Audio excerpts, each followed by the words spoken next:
Hello, my name's Steve Morris. I wrote a book called Do It Yourself, A History of Music in Medway.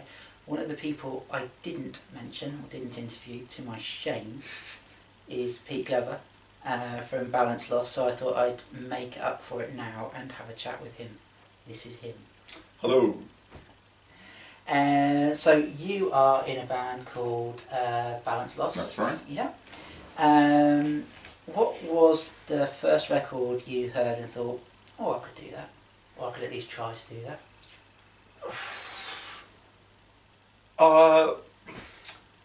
Probably it'd be a Pavement one. Yeah. Because I think up until hearing Pavement, I'd always thought these bands are awesome, but how can I possibly do that? Okay. And then I heard Pavement, I thought, yeah, I can definitely do that. Right. So the sort of lo-fi kind of thing. That... It made me think, if he can get away with being a terrible singer, I can get away with being a terrible singer. But I loved it as well. That was the point. That I thought, I really like these guys, and they're awful. Not awful. You know what I mean? Like, okay. Yeah.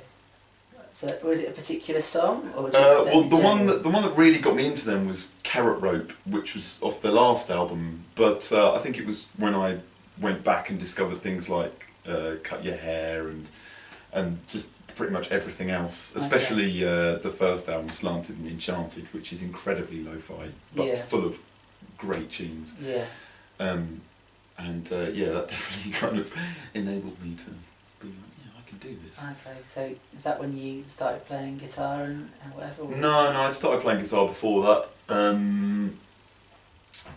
It was probably Oasis, if I'm perfectly honest. Yeah, just watching them playing at Main Road and thought, pick up a guitar. I suppose, actually it would have been Noel Gallagher. He was never the greatest musician in the world, was he? And yet he was the most famous in the most famous band in the country. So maybe he was. But Pavement sounds a bit more. It sounds cooler, doesn't it? Yeah. No, I was already really into music and already playing guitar by the time I heard Pavement, and so I guess Oasis is the real one. Okay, all right then. And your first band was that was Carpetburn? That's right. Yep. Okay. 1047 book T002 measurements and readings, electrical fire safety warning, polystyrene ceiling. Okay, so tell us a bit about them. So we were just mates from school. Originally just three of us, and then another friend joined playing guitar, Tomsky, who was in Balance Lost for a bit as well. And we became a little bit kind of post-hardcorey, punky, but still quite indie, and a bit mathy, and what can I say? We were incredibly unproductive, but I thought probably the best times in my life playing live music were with Carpetburn. We played some fantastic gigs just around that period in the sort of early to mid noughties, just around here in the Command House in Tappington. Okay. And released a few EPs, and it was fun while it lasted, and then it started being really unfun. Okay. So we were saying before we started recording that you were doing that while scattered around the country at different universities. Well, I think we really started trying our hardest after we came back from university. So this would have been about 2005, 2006 when we were like, let's nail this. But probably by then we probably shot our bolt a little bit, I think. Because we'd probably written and recorded our best songs around about 2004. Okay. And we got checked out by Fierce Panda. Okay. Did one of their Bull and Gate gigs, played terribly. And after that we just kind of carried on with diminishing returns. Okay. But there's some good songs, some good gigs. Yeah. And I thought that was the band I thought I was going to make it big with. Yeah. And then after that I thought, I'm not going to make it big. But this is really fun anyway, so let's carry on. So did Balance Lost sort of come out of the ashes of that? Or? Yeah. Balance Lost was like a solo project idea that I had. Well, not an idea, but just I thought, this is just me making music by myself. And then in about 2010, I thought, I'm going to make a band, Balance Lost. And I remember I was actually in a Carpetburn band practice, and I was talking to the other guys, and I was like, I want to start this new band, but I can't find anyone to be in it. And Matt, who was playing in Carpetburn at the time, who had replaced the old Carpetburn bassist, Angry Barry, who's probably more famous than anything I've ever done. But Matt and Tomsky said, we'll be in your band. Okay. And so I was like, oh brilliant, I've got a band. And it's the same as my old band. But also, do you know Pity Party? Kind of. Kind of, yeah. okay, so Chris Taylor from Pity Party also joined Balance Lost as a drummer. Okay. And so you were a 4-piece? Well, we were a 5-piece at one point. 5-piece. Yeah, Hannah Prescott of Slap Alice fame, she was also playing guitar for us for a tiny, tiny sliver of a period. Okay. It got to the point where I thought, I've got enough musicians, I don't even need to play guitar, I can just sing. Okay. And then very quickly the musicians started falling away. So yeah, it was about that time, we started playing. We never actually even played a gig as a 4-piece. We did play one as the 3-piece with Chris playing the drums, which Tomsky couldn't make. That was a pretty cool gig. And then before Tomsky could play live with us, Chris had already quit the band by that point. And that was a bit of a crisis, because I thought, I don't know any drummers. Yeah. So I started playing the drums. Okay. And that was a very interesting period, me playing an instrument which I couldn't really play and singing. But it was fun, that was still pretty good. Okay. Yeah. I was going to ask you how your sound emerged, but I guess it emerged out of Necessity? the necessity. So I think in terms of the songs I was writing in about 2010, it was very much kind of going back to the 90s indie pop. And I want to say coming back from the more punky stuff that we were doing with Carpetburn, because that was very much something I discovered at university. It's like, hardcore's brilliant, let's play heavier and harder and faster. Yeah. And then after I came back from university, I'd stopped hanging around with punks anymore. And so I thought, well, let's just play nice tunes. Yeah. And I'd been making like rubbish electronic music when I was at university as well. Like I'd found some programs and like Reason. I was like, bloop, bloop, bloop, bloop, bloop. I can do this. So I thought I want to do some, electronic stuff as well. Or I wasn't feeling as inclined to exclude electronic stuff because Carpetburn was a punk band. Balance Lost was just free for all. So I thought, well, I'll put loads of synths in. And also, I really love hip hop. I've started gaining a big appreciation of like 90s hip hop and sampling beats. Yeah. So in terms of the current sound where we're at now, it's very much a confluence of hip hop grooves, like 60s and 70s soul and funk grooves, which I really, really love. Indie pop tunes, and then with a bit of synthy, electronic-y stuff on it. Yeah. So that's where all these things kind of come together. Yeah, because I was listening to your latest EP. It's an EP, isn't it?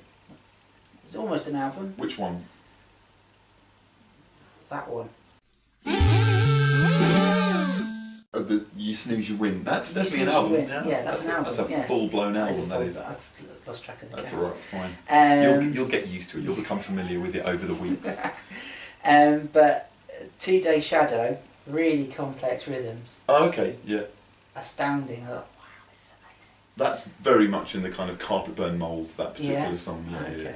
And Field Mouse, which sort of strikes you as a kind of a playground rhyme. Right. And then it has sort of aspects of Bonzo Dog Doodle with the intro and the outro. And, yeah. oh, here's a harmonica, here's a... Right, yeah. Whatever else. Yeah, that one was influenced by... I remember being at a party once and there was this Canadian girl there and she started singing this, like a nursery rhyme type tune. Yeah. Stella says Chico Chico. I looked this up on Wikipedia, there's a really long wiki article on this. If you put Stella into Google, it explains this whole thing. And I thought, that's kind of cool, just a silly fun way. I'm going to write a song about that. Okay. And then I couldn't think of enough lyrics apart from that, so I thought, no, I'll just do like Yeah, like a stupid Bonsai Dog thing. I wasn't thinking of Bonsai Dog at the time. Yeah. That's how it seemed to have turned out. The other influence for that was the Clapping Song by Shirley Ellis, Okay. which is the best one-chord song in the world. So I thought, hey, one-chord song. Normally, you know, I'm about as many notes as you can possibly fit into a song, and for that I thought, no, I'm just going to play one chord and see if I can pull it off. Yeah. And I Stuart, think you did. I think it works, but I remember Stuart Turner saying to me once that he thought that was the most balanced Lost song he'd ever heard. And I thought, oh, okay, is that how people see my band? Fair enough. How do the songs get? What is the writing process like? Well, I've got my studio upstairs. Normally, like anyone, just fiddle about with an instrument, or start with a beat. I love taking all the drum breaks and samples that you can find dotted around over the place and trying to make a loop out of them and getting a groove that you like, and then just trying to riff something over the top of that. Doing it the opposite way is really difficult. If you think, oh, I've got a riff, now I want to sample some drums, and then you need to spend days and weeks and months finding just the right beat. Yeah. So go with the beat first, Okay. and then it'll all fit together. But a lot of it's just plagiarism as well, frankly. Like, oh, I really like this tune, let's try and do something that sounds like it captures the vibe of that song without stealing the lyrics. Yeah. But yeah, I am just a big fanboy, really. Aren't we all? Yeah. I find it funny when people say, "Oh, I just avoid music and just do my own thing, man. I'm influenced by the sounds in my head." That's cool. I'm not. I'm influenced by all of these sounds in my record collection. Yeah. And I steal them wholesale. And I think I'm pretty good at disguising them because a lot of people don't notice. Yeah. And now anyone who watches this video will be... I'd say if they can spot the things that I've stolen in the records, knowing that I'm doing it actively, then kudos.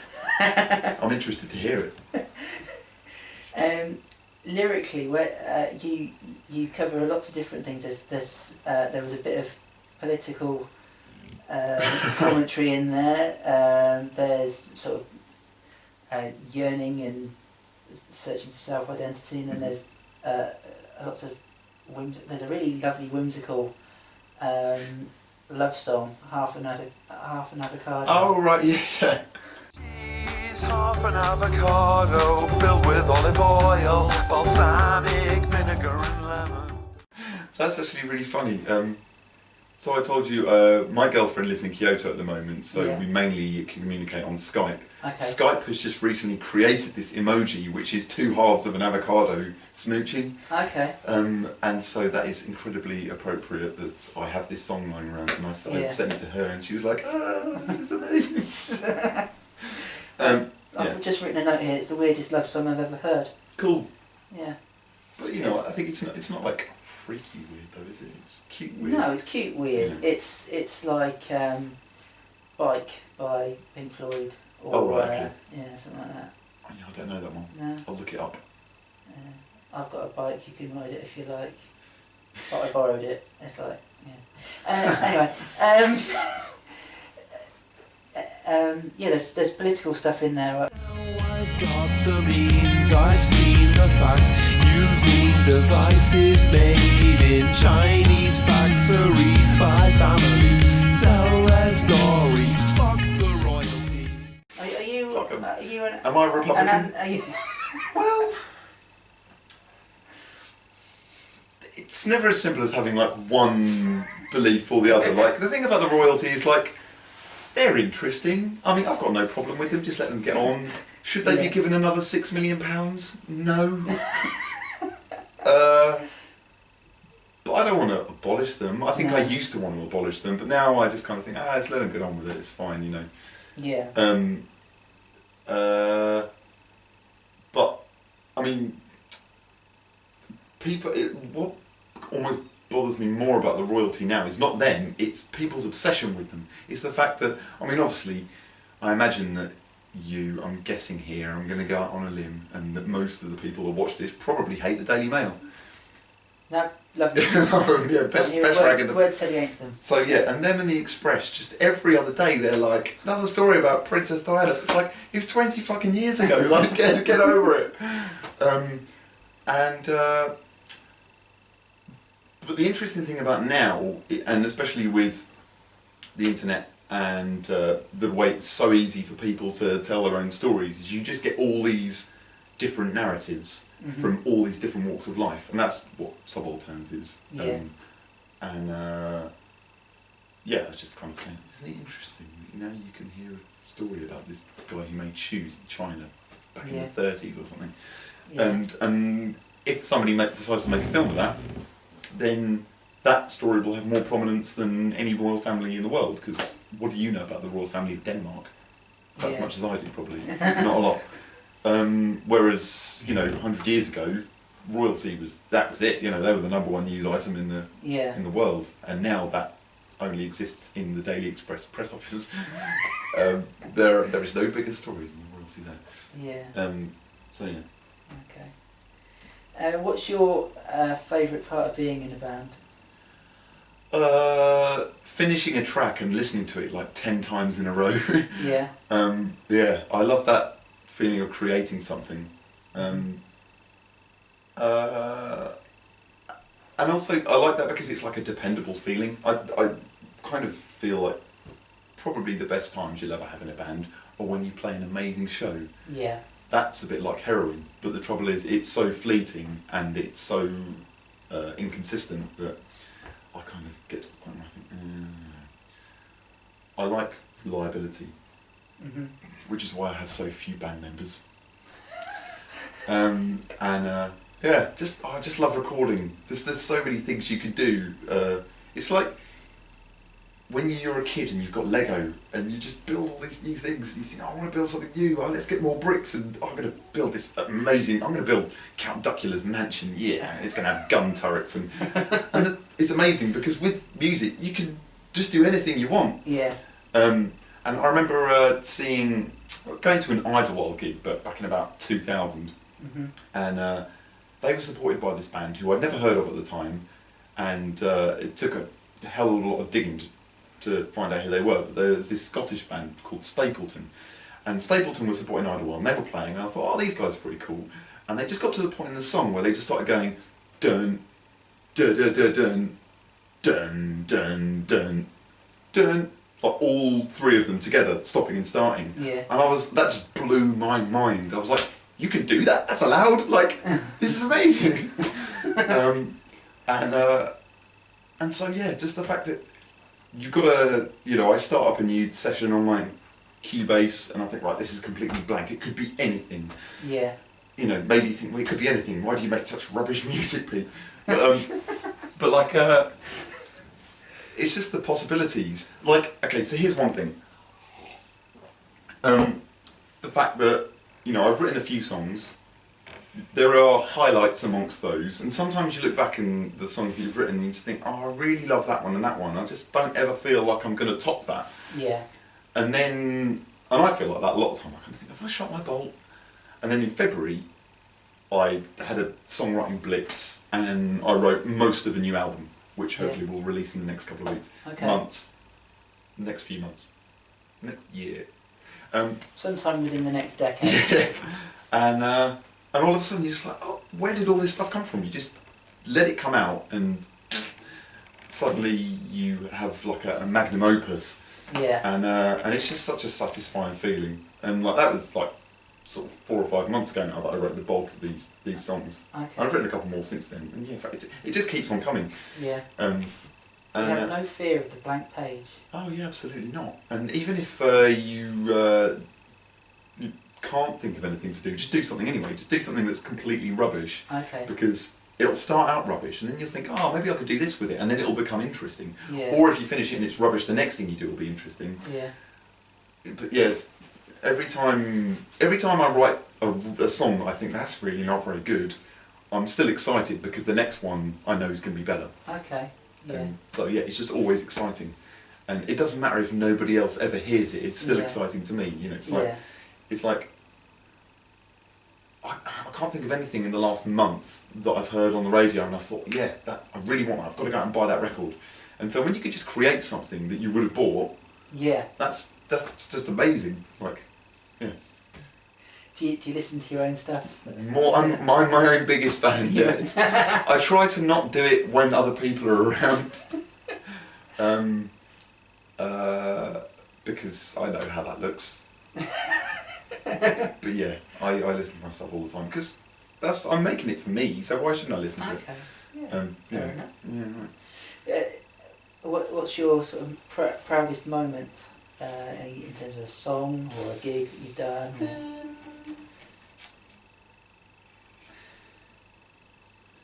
I don't know. I mean, I suppose we played we played good gigs in the past. Like Carpetburn in particular played good gigs. I don't know.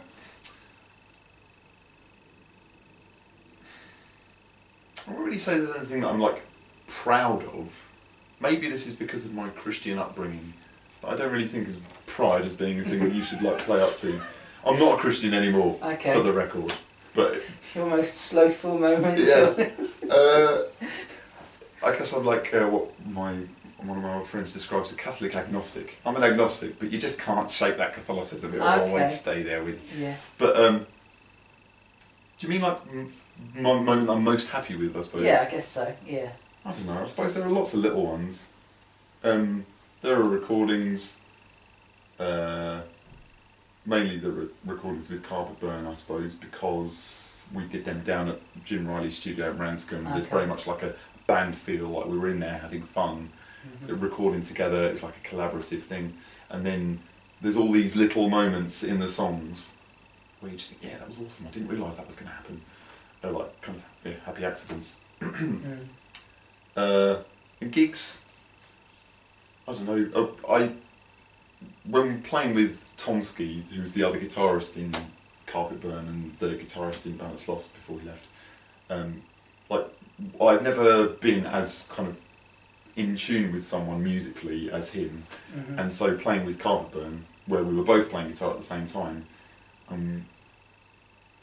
that kind of bouncing off each other, that was probably some of the most satisfying moments. The quintessence of science is doubt. But it take 2 days to work this out. Understanding comes from mistakes. So does it matter if I fail?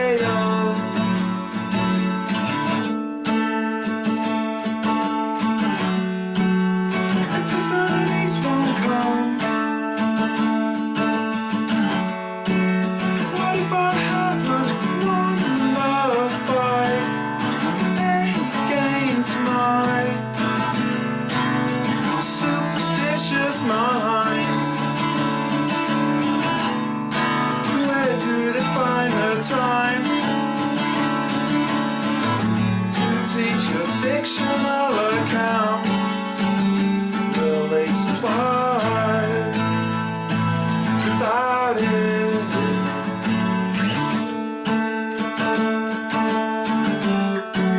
Interrogate your mind. What do you think you'll find outside?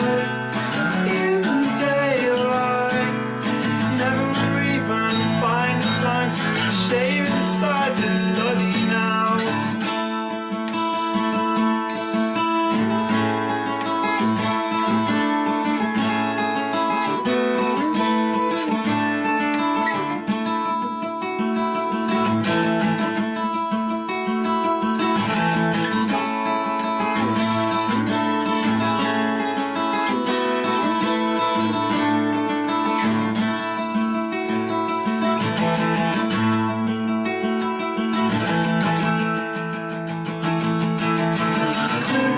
Of science is dark.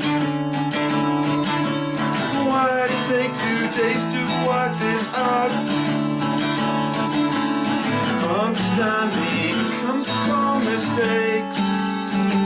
So does it matter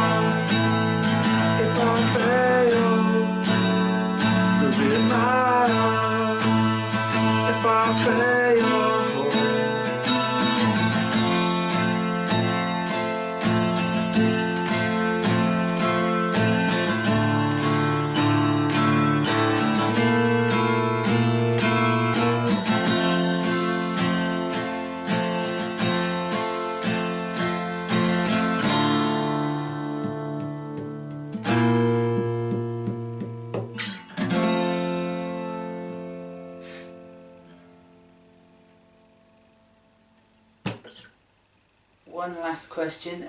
Music from around here. What has intrigued you over the years, or do you like now, or? Over the years, so yeah, when we were kind of in the heyday of playing with Carpetburn, some of the bands around then were just fantastic and like really inspirational because you try to kind of keep up with them. Yeah. And you know, it's almost like they're spotting each other. So, Let Our Enemies Beware. Mm-hmm. Sparrows had Chris Taylor of Pity Party and Dioa fame. Also, have you heard Future Echoes? No. So he's a guy, Michael Hogan, who's similar to me in that, yeah, kind of making recordings on his own in his room, but they're really, really nice. And so yeah, those guys were all in this band Sparrows together. It was just like a mess of just kind of interplaying guitars and. Yeah. But yeah, Sparrows were a really, really fantastic band and really kind of ephemeral. Like it was so hard to pin them down on one thing. As soon as they'd written an awesome song, they were already doing the next thing. Yeah. So they were probably like the closest thing to like Carpetburn, or like the closest kind of musical comparison to Carpetburn in my mind. In terms of more recent stuff, I think Natalie Evans is fantastic. Mm-hmm. She's one person who if she's playing in Medway, I'll try and go and see as much as I can. I really like the Flowing, actually. Yeah. I've never bought any records by them, but I saw them at Homespun last year, and just like my initial thing was just like, why does he sing like that? But then after you hear the songs, it doesn't matter. Like he's just really, really good. Yeah. Dave Pickett. Yeah. And oh god, who else is good? Oh yeah, Punching Swans. Okay. Thing about Punching Swans is like I bought the first album, Mollusk. Yeah. But it can't replace seeing them live. Like seeing them live is just the bomb. Yeah. Like they're the best live band in Medway in my opinion. Okay. Apart from maybe Bear vs Minero, like. Right. Because they kind of Bear vs Minero kind of almost literally grab you by the throat and you watch them live. But yeah, and I love Punching Swans. Yeah. And yeah, apart from that, like there's lots of cool stuff. Like Stuart's pretty cool. Stuart Turner seems to get mentioned in every single. Yeah, well, he gets around, doesn't he? You know, the thing is, he's such a nice guy as well. Yeah. Like, I'm actually mentioning him out of obligation, really. Yeah. You know, I feel like if I didn't, then he'd be bummed out with me. But yeah, apart from that, I can't really think of. Well, you've covered quite a few there. Yeah. So I don't think you've really failed that test. That's Okay, fine. yeah. But no, I feel like the ones that I really love are kind of been and gone. Okay. Whereas the ones around now, yeah, they're nice. Okay. Well, it's been a pleasure to meet you. Cool. Hope to see you perform at some point soon, and look forward to the new album. Lovely. Thank you very much. Excellent. Cheers. Thanks.